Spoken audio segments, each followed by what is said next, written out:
Amiche ed amici del futsal, un saluto da Giacomo Mozza e benvenuti al Pala Lupatotina di San Giovanni Lupatotto. È la 19ª giornata, la sesta di ritorno del campionato di Serie A Fables. È Audace Calcio a 5 Verona, Lazio Calcio a 5 Global. Posto con l'eliminazione poi il primo turno di playoff per mano del Tiki Taka Francavilla. È cominciato il match, il primo pallone lo gioca subito la Lazio con un pallone lungo da parte di grande giocata di Ferreira. Ferreira che prova ad andare, Ferreira che cerca Puttov dal lato debole. Rossonera di Andrea Rossi, padrona di casa, 0-0 ancora al Pala Lupatotina, grande giocata De Angelis, è la prima vera occasione dentro di De Angelis per Puttov, gran palla per Ferreira, Ferreira tarda forse la battuta, poteva andare di prima, murata da Pepe, ancora Ferreira che cerca di calciare, palla pericolosa che danza a calciare verso la porta biancocelesta, controllato però e ha forse perso l'attimo giusto, calciando ormai adesso Pepe, attenzione Pomposelli che trova il gol del vantaggio dell'Audace Verona al 7° minuto. Arianna Pomposelli è in vantaggio l'Audace Verona 1-0, 11° gol stagionale.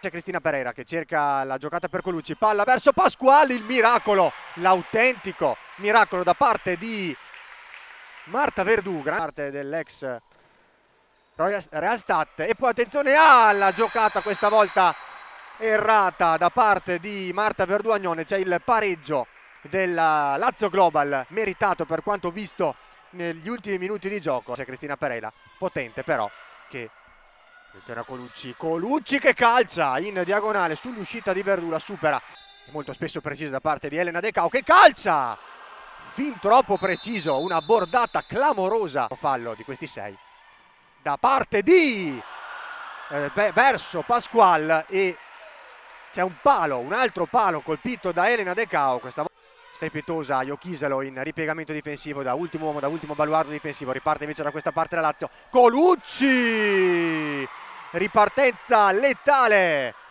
della Lazio al 17° minuto, vantaggio Lazio, la suola, poi va all'indietro da De Angelis che allarga da Giulia Ferreira con il mancino, Ferreira firma al 18° minuto il 2-2. Continuano i botta e risposta tra Audace Verona e Lazio Global. L'ultima chiamata la batte Barca che scambia con attenzione a Iochisalo, 45 secondi alla sirena dell'intervallo. Emilia Iochisalo con il 7° gol del proprio campionato riporta in vantaggio la Lazio 2-3. Bentornati dal Pala Lupatotina di San Giovanni Lupatotto, dove Audace Calcio a 5 Verona e Lazio Calcio a 5 Global hanno fatto ritorno sul parquet per ripartire con la seconda frazione di gioco.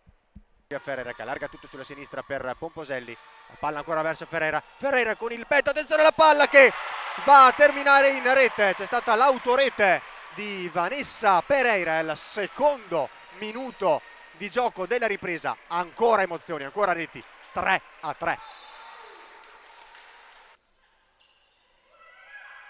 Barca perde il contrasto con Pomposelli che le sradica il pallone di Ferreira a fermare l'azione della Lazio Global che ora torna in possesso palla. Siclari, clamoroso errore di Ruffinia.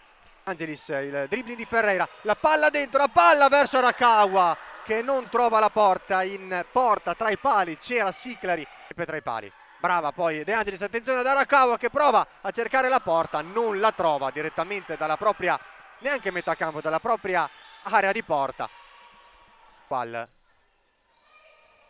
muove il perno, Pasqual va dentro, ha parato Giulia Ferreira, meglio allontanato, attenzione ancora Giulia Ferreira, Ferreira che cerca la porta, non la trova con l'esterno sinistro, laterale, questa volta in favore della Lazio Global da posizione offensiva, 9 secondi, va direttamente a calciare Vanessa Pereira, va a parare Pomposelli, il tiro, ancora Vanessa Pereira che calcia, ancora il tentativo, la palla allontanata definitivamente dall'Audace, anzi no, Vanessa Pereira suona la sirena con gli ultimi ripetuti tentativi da parte di Vanessa Pereira e di Iochisalo verso la porta dell'Audace Verona che va strenuamente a resistere anche con le ottime parate del proprio portiere da parte di Marta Verdù Agnon, che oggi al di là della sfortunata Autorete che aveva generato l'1-1 sul tiro di Vanessa Pereira.